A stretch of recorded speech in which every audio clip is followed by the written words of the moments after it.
point about the values that they grew up in and the diversity of their values is a really important one. Values are acquired first and foremost at the home, in the family you grew up in, whether for good or for otherwise. The values that you learn from your parents can impact your lifetime. And as the children of boomers, they were promised the world. The boomers, of course, were the first truly idealistic generation that we've seen in Canadian history, and taught their kids that they could have anything. Anything they could strive for, they could accomplish if they just put their effort to it. And the millennials followed that advice.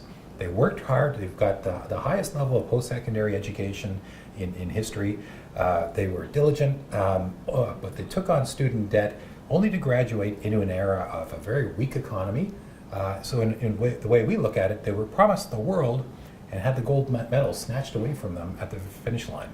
Which is actually really interesting, because often the narrative about millennials is that they were the ones that were always given trophies and essentially have always expected those trophies.